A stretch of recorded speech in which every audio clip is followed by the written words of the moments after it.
Selamat datang di channel Saham Cuan, channel yang membahas saham secara mendalam dengan pendekatan fundamental, value investing, serta teknikal, dan juga memahami momentum pergerakan harga. Sebelum kita mulai, seperti biasa, saya ingatkan kembali bahwa video ini sepenuhnya hanya untuk edukasi, bukan ajakan beli atau jual saham. Semua keputusan investasi ada di tangan Anda sendiri. Dan di video kali ini, kita akan membahas satu saham perbankan yang mungkin jarang dibahas, tapi diam-diam menarik, yaitu PT Bank Maybank Indonesia Tbk dengan kode saham BNII. Video ini dibuat berdasarkan data Q4 2025 dan harga penutupan pasar 10 April 2026. Dan video ini juga dibuat atas request dari salah satu subscriber, @badaibadai9405. Jadi, buat kamu yang request, semoga video ini bisa menjawab rasa penasaran kamu. Sekarang pertanyaannya, apakah BNII ini termasuk saham murah yang layak dikoleksi? Atau justru terlihat murah tapi menyimpan risiko? Mari kita bongkar semuanya secara pelan, mendalam, dan tanpa spekulasi berlebihan. Memahami bisnis BNII. Sebelum kita bicara angka, kita harus pahami dulu bisnisnya. Karena dalam investasi, angka tanpa konteks itu berbahaya. BNII atau Bank Maybank Indonesia adalah bagian dari grup besar, Maybank Malaysia, salah satu bank terbesar di Asia Tenggara.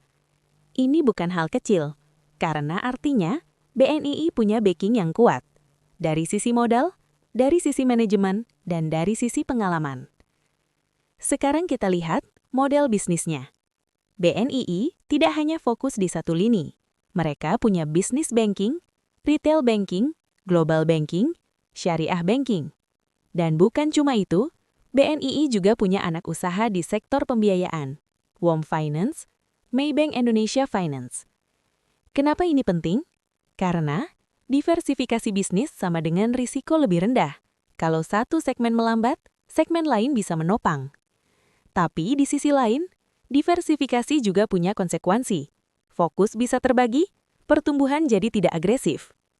Jadi dari sisi bisnis, BNII ini bukan bank yang agresif bertumbuh, tapi lebih ke bank stabil, bank mature. Dan ini penting untuk kita ingat, karena nanti akan sangat berpengaruh ke valuasi dan ekspektasi kita. Struktur kepemilikan. Sekarang kita masuk ke bagian yang sering diabaikan investor, tapi sebenarnya sangat penting, yaitu struktur kepemilikan. Mayoritas saham BNII dikuasai oleh investor asing, dan lebih spesifik oleh grup Maybank sendiri.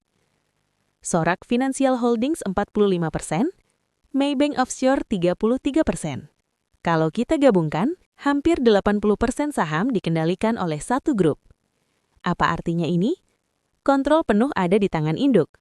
Keputusan strategis bukan ditentukan oleh publik. Ini ada dua sisi. Sisi positif, stabil, tidak mudah diganggu spekulan, ada arah jangka panjang. Sisi negatif, free float kecil, likuiditas bisa terbatas. Harga kadang tidak bergerak liar. Jadi, kalau kamu tipe trader cepat, BNII mungkin terasa membosankan. Tapi kalau kamu investor, ini justru bisa jadi kelebihan. Kinerja keuangan. Sekarang kita masuk ke jantung analisa, yaitu kinerja keuangan. BNII mencatat pendapatan 19,3 triliun, laba bersih 2,1 triliun. Sekilas terlihat cukup solid, tapi kita tidak boleh berhenti di angka. Kita harus lihat pertumbuhannya. Laba tumbuh plus 12,48%. Ini bagus, artinya perusahaan masih berkembang. Tapi, revenue hanya tumbuh 3,4%. Ini mulai menarik. Kenapa? Karena laba naik lebih cepat dari pendapatan. Artinya apa? Efisiensi meningkat atau ada faktor non-operasional. Tapi kalau kita lihat lebih dalam, ini juga bisa berarti pertumbuhan bisnis sebenarnya lambat. Dan ini penting, karena dalam jangka panjang, growth adalah kunci. Jadi kita bisa simpulkan, BNII masih tumbuh, tapi tidak agresif, cenderung stabil. Profitabilitas. Sekarang kita lihat kualitas laba. Net profit margin 16,43%, operating margin 22,59%. Untuk bank, ini tergolong cukup sehat. Artinya, BNII masih mampu menghasilkan laba dengan efisiensi yang baik. Tapi ini belum cukup, karena investor sejati tidak hanya melihat laba, tapi juga seberapa efisien modal digunakan. Return. Sekarang kita masuk ke bagian krusial. ROE 1,21%, ROA 7,85%.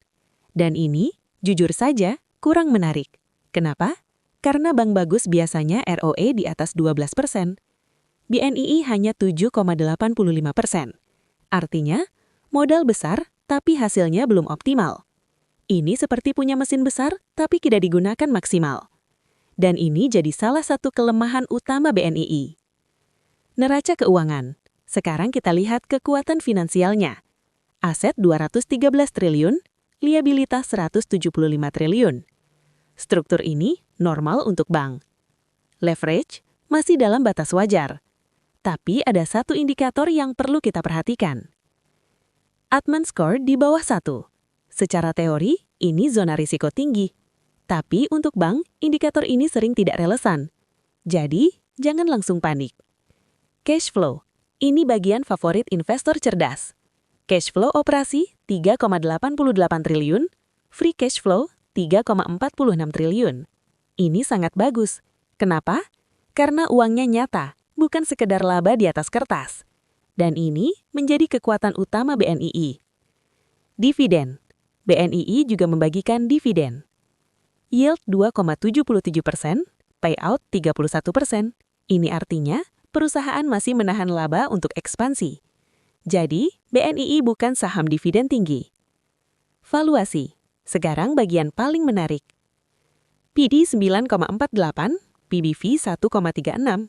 Sekilas terlihat murah. Tapi ingat, murah itu relatif. Kalau kualitas biasa saja, maka murah itu wajar. Pergerakan harga. 1 tahun plus 5%, 3 tahun minus 13%. Ini menunjukkan tidak ada tren kuat. Kesimpulan analisa fundamental. BNII adalah bank stabil, valuasi murah, cash flow kuat, tapi growth lambat, ROE rendah. Analisa teknikal BNII. Sekarang setelah kita membahas fundamentalnya, kita masuk ke bagian yang tidak kalah penting, yaitu analisa teknikal. Karena fundamental itu menjawab perusahaan ini bagus atau tidak, tapi teknikal menjawab kapan waktu terbaik untuk masuk. Dan disinilah banyak investor sering melakukan kesalahan. Mereka membeli saham bagus di waktu yang salah. Jadi di bagian ini kita akan fokus melihat 1. Arah tren, 2. Kekuatan harga, 3. Potensi pergerakan berikutnya. Tren besar. Kalau kita tarik garis besar dan melihat pergerakan BNII dalam jangka panjang, maka kita akan menemukan satu hal penting. Saham ini belum berada dalam tren naik yang kuat. Dalam 3 tahun terakhir, harga BNII justru masih cenderung melemah. Dan ini menunjukkan market belum benar-benar menghargai pertumbuhan BNII. Bahkan, setiap kali harga mencoba naik, seringkali gagal mempertahankan momentum. Artinya, tekanan jual masih ada, dan buyer belum dominan. Struktur harga. Kalau kita lihat lebih dalam, struktur harga BNII membentuk pola, puncak yang semakin rendah, atau yang biasa disebut lower high. Sementara di sisi bawah, harga cenderung tertahan di area support yang sama. Ini adalah ciri khas dari fase distribusi, atau minimal, fase sideways dengan kecenderungan turun. Maknanya sederhana. Setiap naik, dijual, setiap turun, ditahan sementara. Dan selama pola ini belum berubah, tren besar belum akan berubah. Area support dan resistance. Sekarang kita masuk ke area krusial, yaitu zona beli dan zona jual. Untuk BNII, area support kuat berada di sekitar 1.300 sampai 1.350. Ini adalah area di mana harga beberapa kali memantul dan buyer mulai masuk. Sementara di sisi atas, kita punya resistance di area 1.700 sampai 1.800 dan resistance besar di sekitar 2.000. Artinya, selama harga masih berada di antara area ini, BNII cenderung bergerak sideways. Dan ini penting, karena strategi kita harus menyesuaikan. Momentum saat ini. Kalau kita lihat pergerakan terbaru, dalam beberapa bulan terakhir, BNII justru mengalami tekanan. Penurunan tidak besar, tapi konsisten. Ini adalah tanda momentum lemah. Bukan bearish kuat, tapi juga belum bullish. Ini sering disebut fase pelan turun atau market kehilangan tenaga. Analisa moving average. Kalau kita gunakan pendekatan sederhana dengan moving average, maka kemungkinan besar harga BNII saat ini berada di bawah MA50. Dan MA50 sendiri cenderung mulai menurun. Sementara MA200 relatif datar. Ini kombinasi yang sangat umum untuk saham yang sedang sideways bearish. Artinya, belum ada sinyal kuat untuk reversal. Skenario ke depan. Sekarang pertanyaan pentingnya, kemana arah BNII selanjutnya? Kita bagi jadi 3 skenario. Skenario bullish. Kalau harga berhasil menembus area 1.800 sampai 2.000, maka struktur akan berubah. Tren bisa berbalik naik, dan ini bisa menjadi awal dari uptrend baru. Skenario bearish. Sebaliknya, kalau support di 1.300 jebol, maka tekanan jual bisa meningkat dan harga berpotensi turun lebih dalam. Ini adalah skenario yang harus diwaspadai. Skenario paling realistis. Namun, kalau kita melihat kondisi sekarang, skenario yang paling mungkin adalah sideways. Selama harga masih di antara 1.300 sampai 1.800, maka BNII akan cenderung bergerak naik turun dalam range. Karakter saham BNII. Sekarang kita bicara karakter, karena ini sering dilupakan. BNII adalah saham yang tidak terlalu volatil. Pergerakannya cenderung lambat. Kenapa? Karena mayoritas saham dipegang institusi besar. Artinya, tidak mudah digerakkan oleh spekulan. Ini ada plus dan minus. Plus, lebih stabil. Minus, pergerakan tidak agresif. Strategi teknikal. Sekarang bagian paling penting. Bagaimana kita menyikapinya? Untuk investor, fokus di area bawah, yaitu dekat support. Jangan kejar harga di atas, karena risk-reward tidak menarik. Untuk trader, gunakan strategi sederhana. Beli saat lemah, jual saat mendekati resistance.